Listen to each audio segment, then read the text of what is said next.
Ecclesiastes 13:4. Well, I got something right here. Good. Yeah, I know. It's Romans chapter 10, verse 1.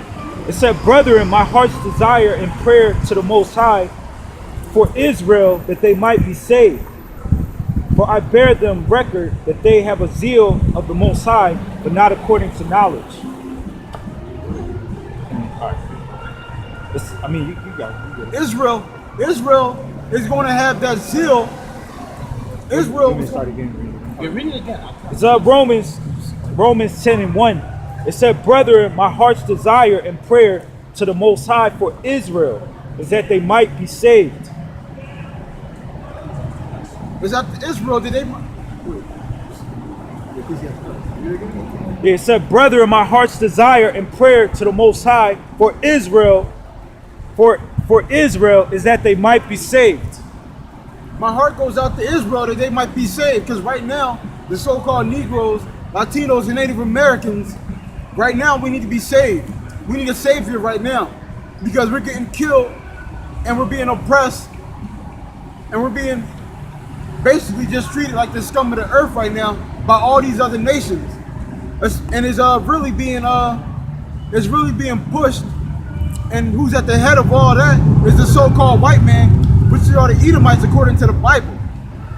And they got all this going on in that wicked ass kingdom, which they call America, which they stole from our people, which are the Gadites and so-called Native Americans. Oh yeah, definitely. Yeah. Well, yeah, cause the defamation. It said, "For I bear them record that they have a zeal of the Most High, but not according to knowledge." So Israel is going to have a zeal, meaning we're going to have to want the worship of God. We're going to have to want to worship a higher power and to please a higher power. Just like back when Moses went to go get the laws and the covenant from Yahweh, Aaron and the other Israelites, they started to worship the calf because they got the zeal to want to worship something. Now it says not according to knowledge, meaning like you can see out here today, you got Jake in Islam, you got Jake in Kemet, you got Jake in all these other different Christianities and philosophies. They got zeal, but not according to knowledge. This is Ecclesiasticus chapter 13, verse 3. You sure about that? Yes, it is. Yes, it is. This is 2 Corinthians 4 and 3. It said, "But if our gospel be hid, it is hid to them that are lost." If it be hid to them that's lost. You could go to the store and buy a Bible anywhere. You could download a Bible app. You could go online and you can search a Bible. The Bible is out here for everybody to read. It says if it be hid to them as lost. So only the lost is not going to be able to get this. Well, the lost and the heathens. It says, "In whom the Most High of this world have blinded the minds of them which believe not, lest the light of the glorious gospel of Hamashiach, who is the image of Yahweh, should shine unto them." So people, read it back to the first one. It says, "In whom the power of this world hath blinded the minds of them which believe not, lest the light of the glorious gospel of Hamashiach, who is the image of the Most High, should shine unto them." These 2/3 of these Negroes, Latinos, and Native Americans, they don't believe in the Bible.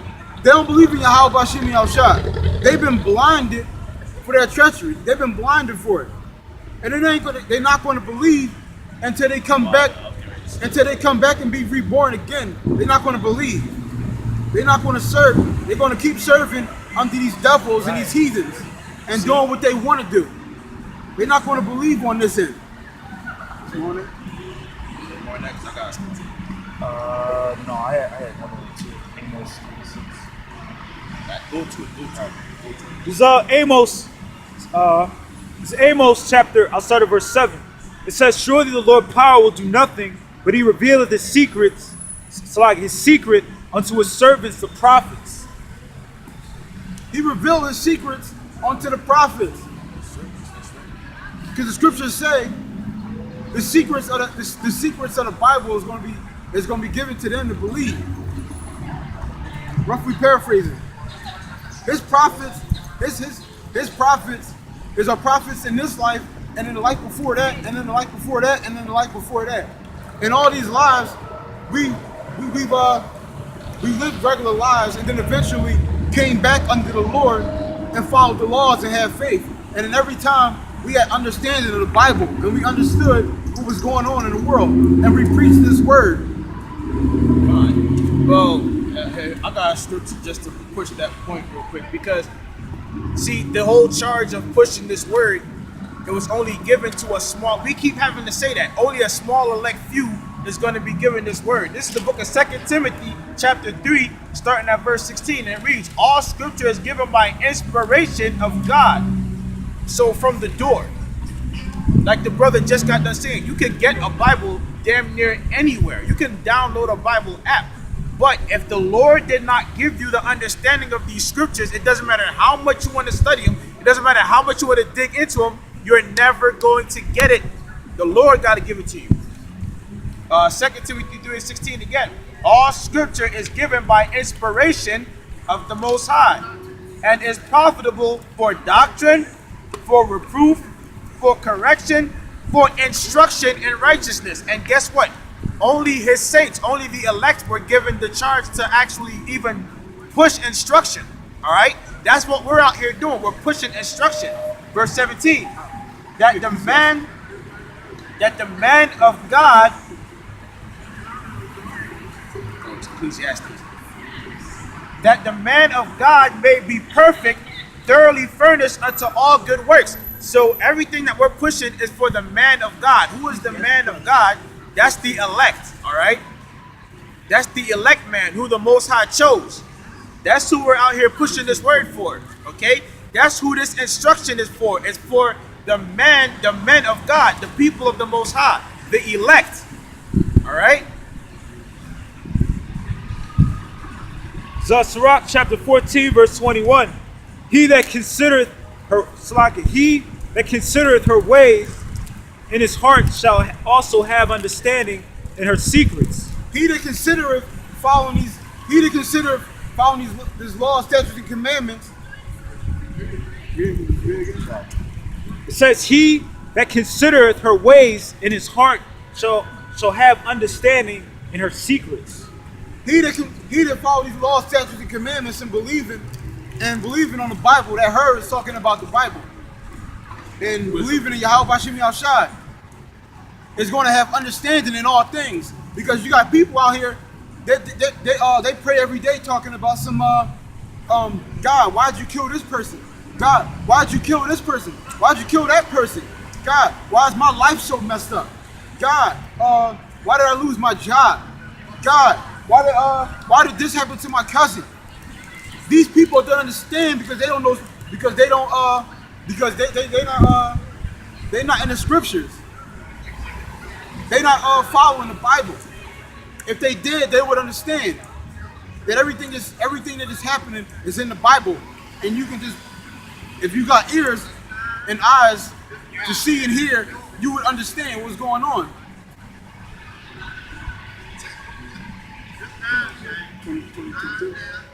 Verse 22. Wait. All right, so Sirach 14 and 20. Blessed is the man that doeth meditate good things in wisdom, and that reasoneth of holy things by his understanding.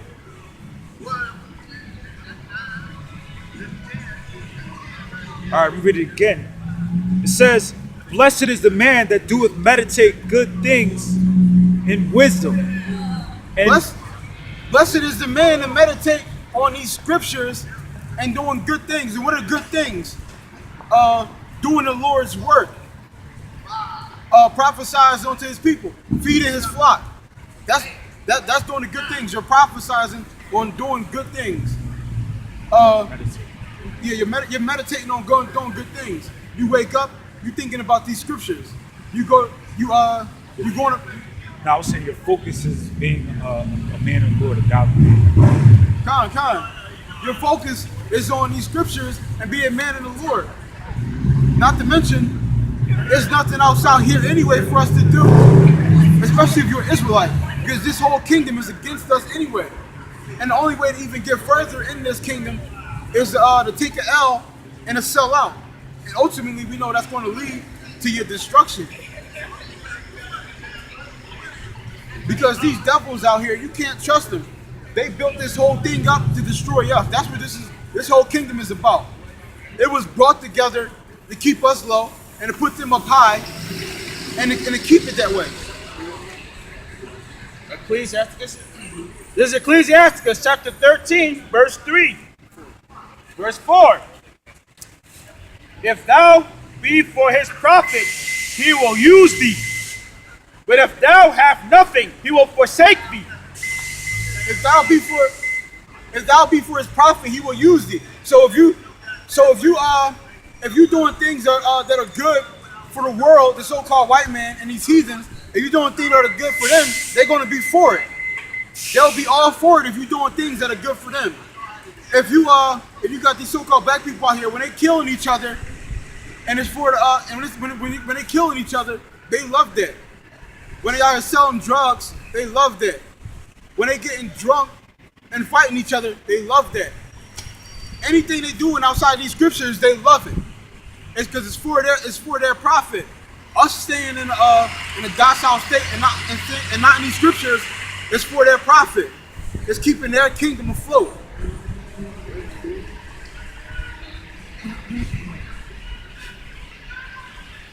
Verse 5. If thou have anything, he will live with thee. Yea, he will make thee bear, and will not be sorry for it. If thou have anything, he's going to come upon you, and he's going to use you for everything you got. He's going to bleed you dry. And then when he's done with you, he's going to toss you away, and he ain't even going to feel bad about it. Like the so-called Native Americans. He bled them dry for everything they got. They taught him how to do. They taught them how to do everything, and in the end, he just cast them away. He didn't even care. Put them on reservations. Put them in concentration camps, which they call boarding schools. Took away their heritage. You got one? It's 2 Thessalonians chapter 2, verse 11.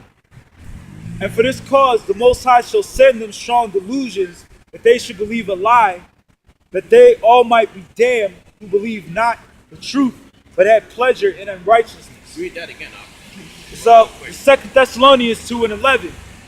And for this cause Yahweh shall send them strong delusion. And question, what was going to be those strong delusions? These different philosophies that's being pushed out here, all right? These different principalities, all these, like the brother was talking about, how this setup was built to work to our detriment, okay? Go ahead and continue reading. This is why. Go ahead. It says, for this cause the Most High shall send them strong delusion, that they should believe a lie, that they all might be damned who believe not the truth, but had pleasure in unrighteousness. So hold on. For what cause? For our transgression. This is why we were going to be, this is why the Lord sent them strong delusions. Like the scriptures talk about how the Lord left them unto vile affection. What is that talking about, right? That means they were left unto their sin to be destroyed, okay? Read that one more time.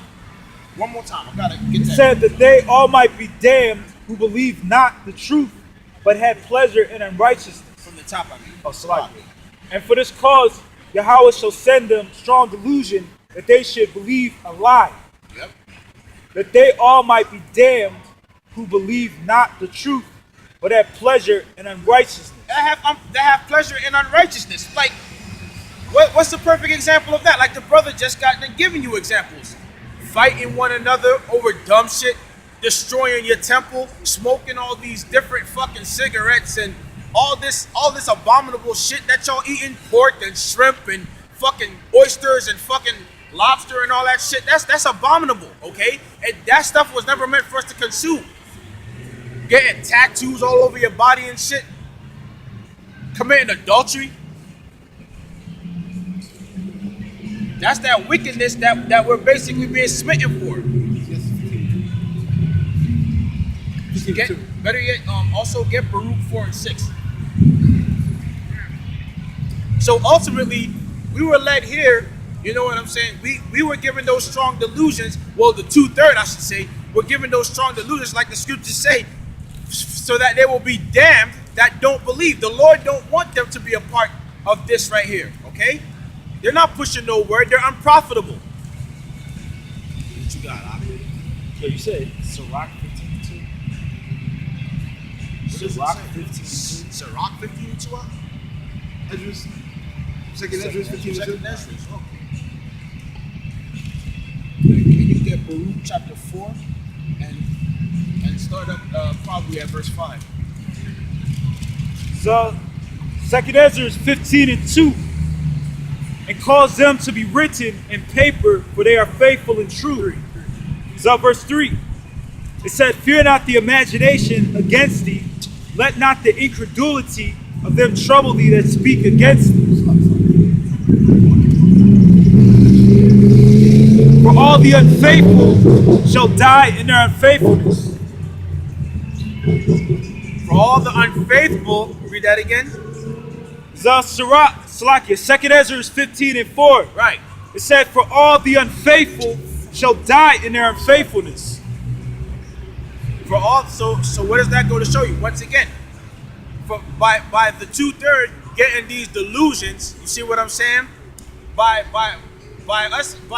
the nation of Israel, you know what I'm saying, being left unto vile affection, having these illusions sent on them, you see what I mean? They were damned. And so them being unfaithful, what happens? They die. Remember we were talking earlier about where were the righteous cut off? Where was the innocent? Where have the innocent perished? None of us is innocent, man. Even us among up here, the scriptures talk about our righteousness being as filthy rags, because they are, okay? But we're over here of a contrite spirit, praying that the Lord Yahweh Ba'ashim Yahushua will absolve us, okay? Even absolving us of stuff that we didn't even know we committed, sins from our past lives even, okay? So for all y'all that don't believe, period, you're gonna die in your unfaithfulness. It's that simple. Luke chapter 4, and start at verse Luke chapter 4, it's 6. Yeah, 6. Verse 6. Baruch chapter 4, verse 6. Ye were sold to the nations, not for your destruction. Hold up. We were sold to the nations, not for our destruction. The Lord did not sell us here for us to be totally consumed. What did not the scripture say that you men of Salakia? No, that's no. Malachi. Did not the scripture say that you children of Israel are not consumed? Right? So we're not consumed. We weren't here to be consumed. Read that again in verse 6. Ye were sold to the nations, not for your destruction. Not for our destruction. We weren't sold here to be cut off as a people. That's the intentions of the nations, to cut us off as a people. But the Lord did not send us here for that. That's not why we were punished. Continue. But because ye moved Yahweh to wrath. But because we moved our Lord to wrath, okay? By doing all these different abominable things, worshiping these so-called gods, which are idols. The scriptures tell you that the gods of the nations are idols, man.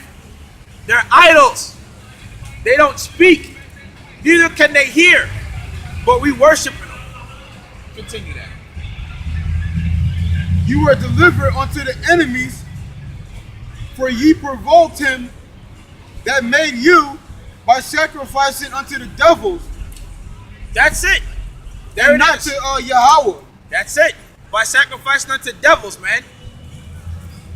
Man, there was a law that had to be written. Thou children shall not pass through the fire unto Molech.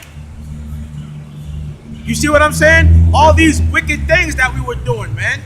Doing evil in the sight of the Lord. And every time we did evil in the sight of the Lord, and we cried out to the Lord, what did he do? He saved us. But yet, can you find that?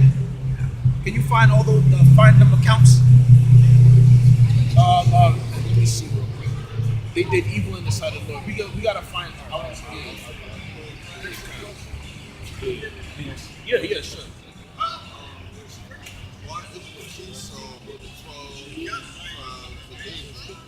Because he's not the son of Jacob. Right. He's not a son of Jacob. He's a son of Isaac. You say Esau? Why do you care about Esau? No, because Judah's there, and I know Esau, Judah, were brothers. Esau and Jacob were brothers. Esau and Jacob, Yeah, Esau and Jacob were brothers. But Esau is a completely and totally different dynamic. They're a totally different nation of people. And then furthermore, there are enemies. So that's why he's not of this. He's a different seed line. Yeah, why not? Go into the book of Genesis real quick. Yeah, we're about to prove it to you through the scriptures real quick. All right, it's Genesis 25 and 21. It says, and Isaac entreated the Lord for his wife because she was barren, and the Lord was entreated of him, and Rebekah his wife conceived. Basically, when it said that she was barren, that means she couldn't have children then. She was infertile. But then they entreated the Most High, and the Most High opened up the womb, made her unbarren. Go ahead. It says, and the children struggled together within her, and she said, if it be so, why am I thus? So when it said the children struggled, that means there was an actual conflict going on even within the womb. Continue. It says, and she went to inquire of the Lord. And the Lord said unto her, 2 nations are in thy womb, and 2 manner of people shall be separated from thy bowels. Right. And the one people shall be stronger than the other people, and the elders shall serve the younger. So this is basically what it's talking about here. Can you jump to the account of their birth? Yeah, that's what it's talking about. It said it was 2 nations. So you said they were brothers, but it just read right there. Even though they was in the same womb, they were brothers. It's 2 different nations. They were conflicting. Yeah. See the twin sons of Isaac and Rebekah. This is Jacob. So it says, and the Lord said unto her, 2 nations are in thy womb, and 2 manner of people shall be separated from thy bowels. So like basically 2 manners of people. So one people basically, I'm gonna like break it down. One people were to represent like evil and be the wicked. This is people that are going to get this hot. Yeah, we're about to break it all down. This is Jacob, which is the progenitor of the 12 tribes of the nation of Israel.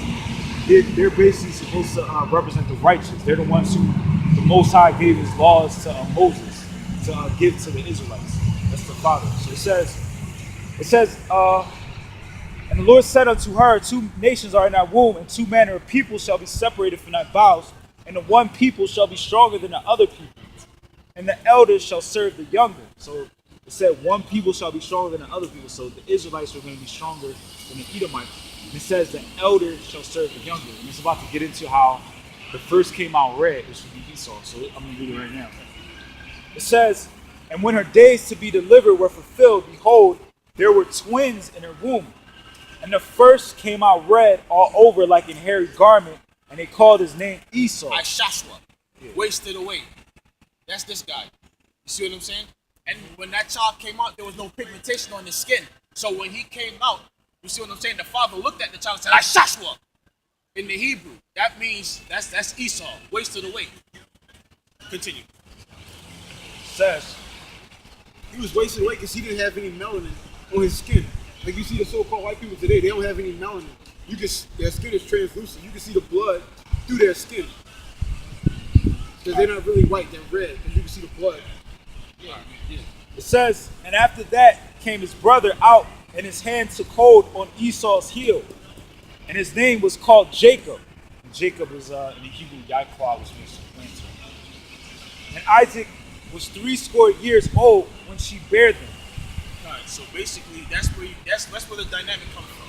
You see what I'm saying? You got the red man who came out first, and then you have the brown man that came out next. And the brown man, once again, in the Hebrew, his name is Yaakov, which means supplanter. You see what I'm saying? Heel catcher. He caught his brother's heel. And this was actually, and that whole thing of him catching his brother's heel, that's a future prophecy that's getting ready to take place. Can somebody get that scripture? Esau. Jacob. Oh, go ahead and get the blessing. Yeah. Get that first. These are the blessings that the father Isaac gave Esau, gave his 2 sons before he died. So It's Genesis chapter 27, verse 38. It says, And Esau said unto his father, Hast thou but one blessing, my father? Bless me, even me also, O my father. And Esau lifted up his voice and wept. And Isaac his father answered and said unto him, Behold, thy dwelling shall be the fatness of the earth, and of the dew of heaven from above. That's it. You hear that? Esau was going to be given the fatness. Wait, that was Esau's blessing, right? The fatness of the earth. And as you can see, right now, Esau is ruling. This is Job 9 and 24. The earth is given into the hands of the wicked. Yeah. He covereth the faces of the judges thereof. That's Esau. This red man right here, he's ruling right now. This goes all the way back to that blessing. Read that again if you may. It says, and Isaac his father answered and said unto him, Behold, thy dwelling shall be the fatness of the earth, and of the dew of heaven from above. And by thy sword shalt thou live, and shalt serve thy brother. And it shall come to pass, when thou shalt have the dominion, that thou shalt break his yoke from off thy neck. Again, that's the time we're living in as we speak. You see these guys right here? These are the Edomites that's ruling right now. You see that? Yeah, the banking families. But it said in here, it said, and by the sword thou shalt live. So like the sword is an instrument of death. That's why the so-called white man was able to go wherever he wanted to, like Europe, conquer those people, the indigenous people. He was able to go to America and conquer the indigenous people, Central America, South America, the Caribbean. He was able to conquer those people and basically, take their land off, colonize them, and put himself in a position of power to this day. Better yet, this is what's coming to America. Martial law is coming to America. You see what I'm saying? You're going to have citizens being forcefully taken from their homes and quarantined. This is how this devil was able to gain power. You see what I'm saying? Through his military might. Right. You see what I mean? So that's what it's talking about here in that blessing. By thy sword he shall live. You see what I'm saying? And to this day, that's definitely true. This is 2nd Ezra 6 and 9. For Esau is the end of the world, and Jacob is the beginning of it that followed. You hear that? Esau is the end of the world. Right now we're at the very end of our captivity as a people. This is the last leg of our captivity. Right? See these buildings here? Look how tall they are. What do they remind you of when you look at these buildings? I can tell you what they remind me of. They remind me of caves. You see what I'm saying? Yeah. This is a concrete jungle right here. This is how Esau get down. According to the law, buildings are not supposed to be this tall. You understand what I'm saying? Somebody can fall off and literally die from that fall. If a fire starts at the bottom of this building, how the fuck are they going to escape from the top floors? We as a people, we don't do shit like this. You see what I'm saying? Only a base people does shit like this. And that's Esau. Okay? Alright, y'all. Okay. It says, verse 41, and Esau hated Jacob because of the blessing wherewith his father blessed him. And Esau said in his heart, the days of mourning for my father are at hand, then I will slay my brother Jacob. Just as, oh my goodness. So like, so now if you go back to the book of Genesis in the beginning, you see what I'm saying? This proves a thing we like to call reincarnation. You know what I'm saying? How history repeats itself. Because now, actually, go to the account in Genesis real quick, dealing with Cain and Abel. There's Genesis 4.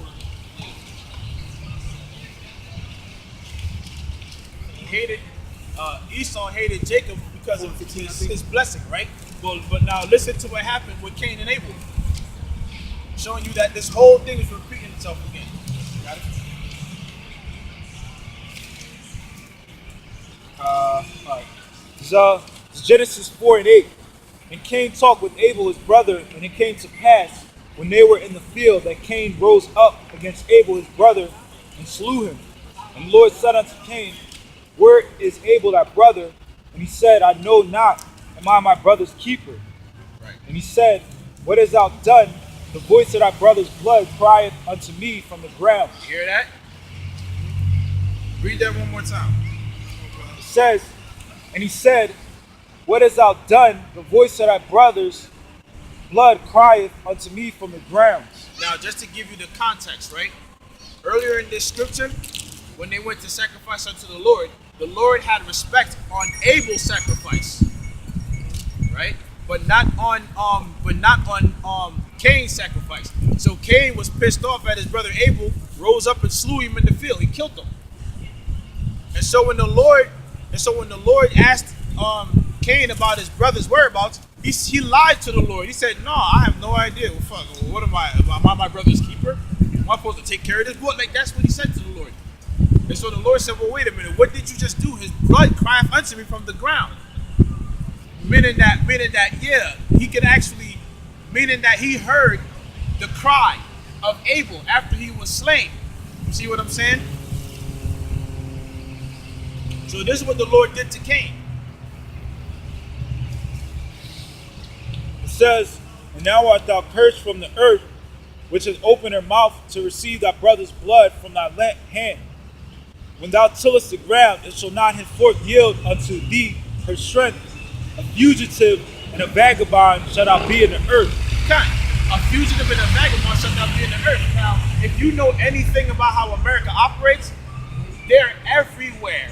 They're all over the world. Almost every major principality on this earth has an American consulate in it. Has an American military presence in it. You see what I'm saying? Has an American garrison in it. You actually have an American garrison in Japan. You see what I mean? In Germany. Even in the Caribbean, you have American consulates and things of that nature. You see what I'm saying? They're everywhere. America's presence is all over the earth.